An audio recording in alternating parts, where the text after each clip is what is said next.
কোথা থেকে এসছেন? নৈহাটি। মা জেঠিমারা সব এসছে? বাহ, খুব ভালো। ঠাকুরকে দর্শন করান।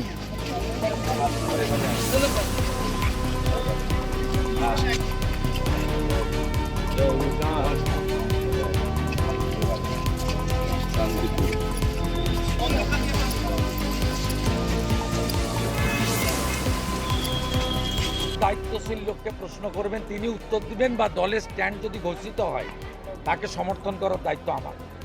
কিন্তু কোনো ব্যক্তি ইনি কি করবেন, কি করবেন না, কি বলবেন না, সেসব উত্তর আমি দেব না।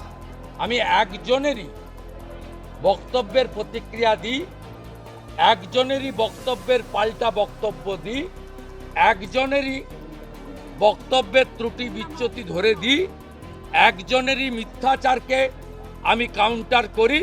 তার নাম হলো মমতা ব্যানার্জি, আর উত্তরদাতার নাম হলো শুভেন্দু অধিকারী। আমি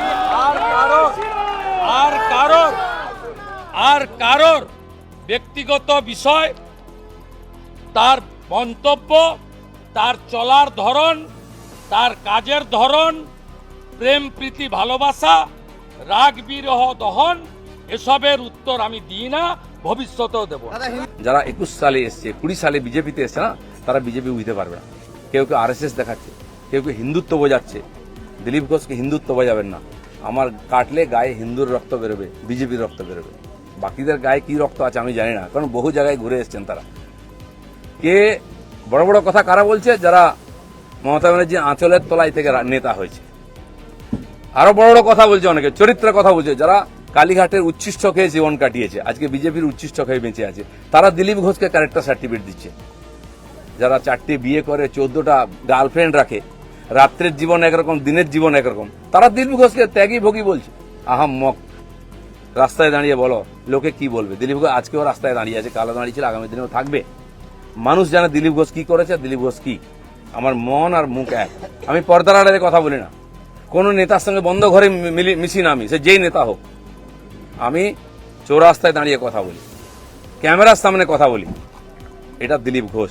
তাতে যদি কারো কষ্ট আমার কিছু করার নেই। দিলীপ ঘোষের মিশন ঠিক আছে, দিলীপ ঘোষ পাল্টাবে না, তার নীতি পাল্টাবে না। দিলীপ ঘোষ বাংলায় পাল্টাতে এসছে, অর্ধেকটা হয়ে গেছে। যারা কোনোদিন পার্টির জন্য কন্ট্রিবিউশন করেননি তারা বুঝবেন না বিজেপি কি, দিলীপ ঘোষ কি। সেই জন্য কষ্ট পাওয়ার কোনো কারণ নেই। দিলীপ ঘোষ আছে, দিলীপ ঘোষ থাকবে যতদিন পার্টির প্রয়োজন হবে। যে কর্মীরা আবেগে ভাসছেন, আবেগে ভাসার সময় নয়। 200 লোকের প্রাণের বিনিময়ে যে পার্টি দাঁড় করিয়েছিলাম, সে পার্টি কোথায় আজকে? কেন হারছি আমরা? কেন লোকে ছিচিৎকার করছে?